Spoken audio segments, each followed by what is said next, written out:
Nah, kali ini saya akan mengambil pupuk kandang ya. Ini pohe ayam broiler ya di tempat saya kerja. Kebetulan ini sedang panen ya, selesai panen. Dan ini adalah hasilnya.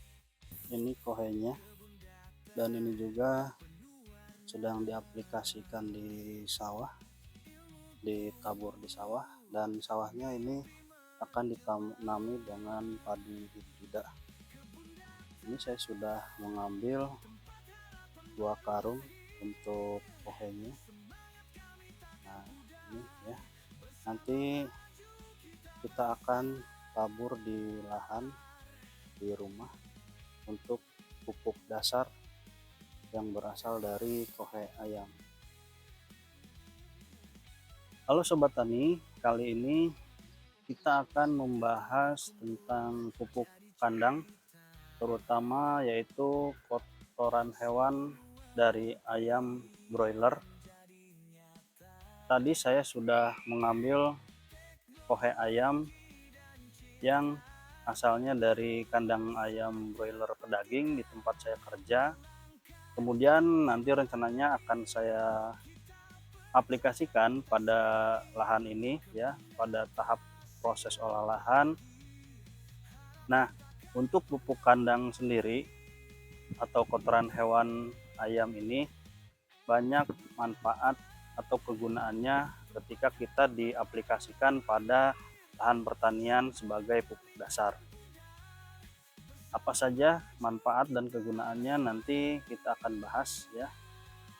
Jadi sebaiknya untuk olah lahan, untuk dasaran kita gunakan pupuk kandang atau kotoran hewan, baik itu bisa dari kotoran unggas maupun dari kambing atau domba ataupun kotoran sapi. Nah, karena yang lebih mudah saya dapatkan yaitu adalah pupuk kandang dari ayam broiler. Kebetulan juga tadi kandangnya sudah kosong ya, sudah dipanen beberapa waktu lalu. Kemudian kandangnya juga sudah dibersihkan dan pupuk kandangnya biasanya dimanfaatkan untuk pupuk ya pada tanaman. Nah, yang saya ketahui bahwa untuk pupuk kandang kotoran ayam ini itu bagus diaplikasikan pada tanaman sayur ya. Biasanya pupuk kandang kotoran ayam itu digunakan di dataran tinggi. Setahu saya di daerah Lembang ya, petani-petani sayur itu kebanyakan menggunakan kohe dari ayam ya. Nah, mungkin nanti kita bisa pelajari atau kita cari referensi berapa sih kandungan unsur hara yang terkandung dalam kohe ayam ini. Kita akan telusuri lebih lanjut ya. Mungkin di video ini di akhir kita akan cari tahu dan kita cari referensinya dari internet. Sobat Tani, ini hasil jurnal yang saya temukan untuk kandungan kohe ayam dan pengaruhnya terhadap tanaman. Di sini kita bisa lihat dari jurnal Fiber, Benang Purwanto, Evangelius Nutrisius Kundiswa. Ini beralamat di Manokwari, Papua Barat. Di dalam jurnal ini menyatakan bahwa pemberian pupuk kandang memberikan pengaruh nyata terhadap tinggi tanaman umur 14, 21, 28, 35, dan 42 HST. Nah, ini dengan uji sampelnya seperti ini. P0 itu adalah sebagai banding ya untuk tanahnya saja. Kemudian P1 adalah tanah tambah pupuk kandang 4:2, di 400 gram tanah, kemudian 200 gram kandang kotoran ayam.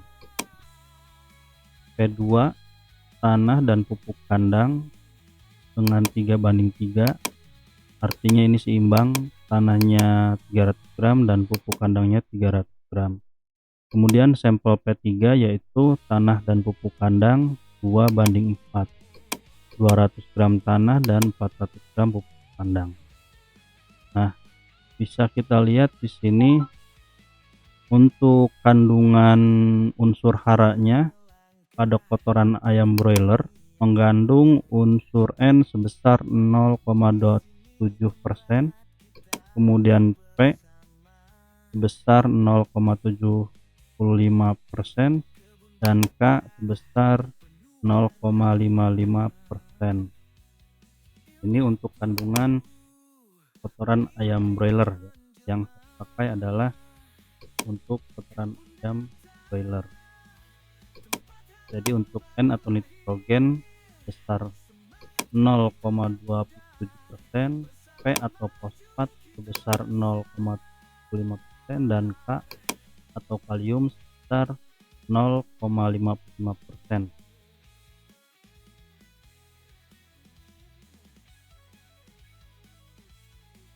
Nah, ini untuk pada ayam kampung kandungannya adalah nitrogen atau N sebesar 0,30%, P atau fosfat sebesar 0,60% dan K atau kalium sebesar 0,40%.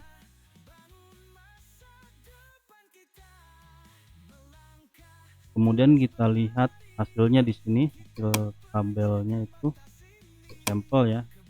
Dari P0 sampel ini tanpa perlakuan sebagai pembanding pada usia 14 ST, 21 ST, 28 ST, 35 ST dan 42.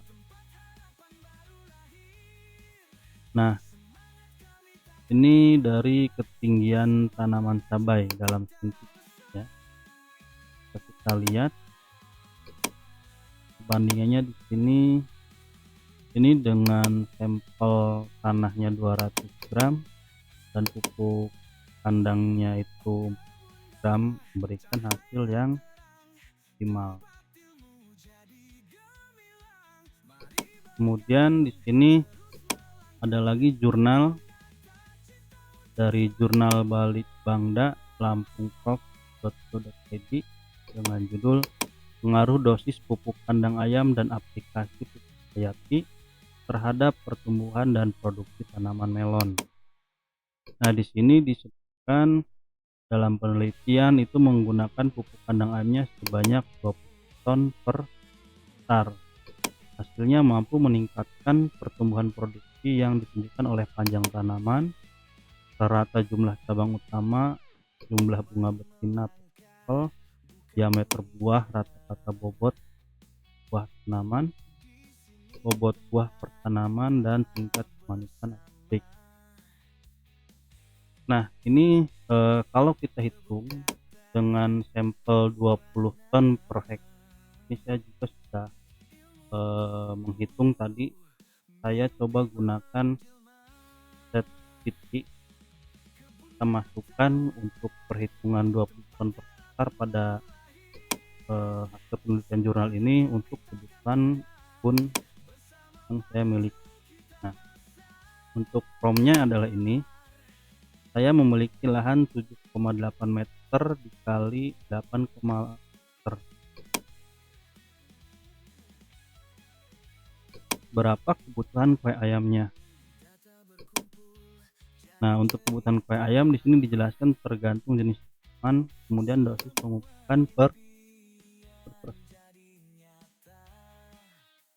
Untuk luasan lahan yaitu 66,3 meter persegi. Nah, ini dijelaskan bahwa kebutuhan kohe ayam sekitar 0,5 sampai 1 gram per meter persegi. Ini didapatkan hasil untuk minimalnya itu 33,15 kg atau maksimal itu di 66 gram pemberian pupuk ayam. Nah, ini kita harus jelaskan lagi apa komoditas atau tanaman yang ingin ditanam. Saya menyebutkan ingin tanam timun. Jadi ini untuk timun disarankan atau biasanya itu dengan dosis 1 sampai 20 sampai gram per. Kita hitung lagi, ini dengan minimal dosisnya 66,3 kg dan maksimal itu di 132,6 gram.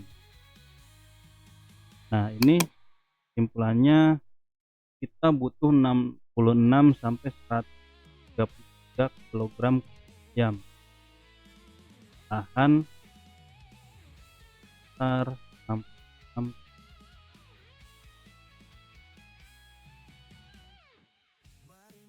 Ini kita harus gunakan kohe ayam yang.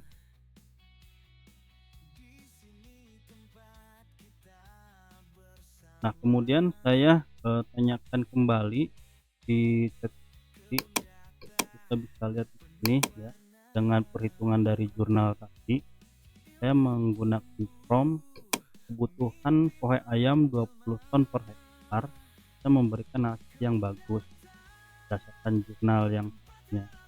Kalau saya memiliki lahan 66 meter, berapa ton-nya? Nah, ini langsung dijelaskan.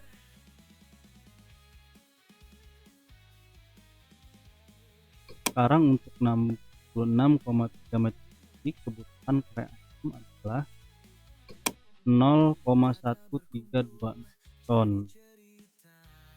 Nah, jadi untuk kebutuhannya adalah 126 gram. Artinya ini kalau kita lihat dengan hasil kebutuhannya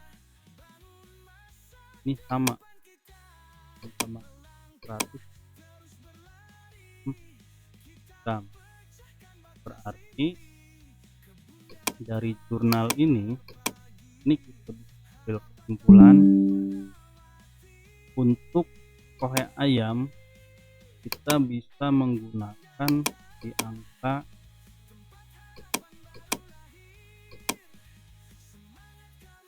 132,6 gram, atau mungkin ambil di angka 100 kg. Kalau misalkan karung kohe itu rata-rata beratnya 30 gram, berarti dengan karung atau 4 karung sebenarnya itu cukup untuk beli. Sekian ya untuk bahan itu gunakan untuk besar dan. Nah, untuk kegiatan kita kali ini kita akan lanjut pembuatan bedengan yang keempat. Untuk tadi kotoran hewan atau kohe ayam kita akan aplikasikan nanti ya. Nah, mungkin sebelumnya nanti akan ada proses pengecekan tanahnya, baik itu pH maupun unsur hara. Karena di sini saya punya alatnya yaitu mini lab tani ya, yang bisa mengecek kadar NPK dalam tanah.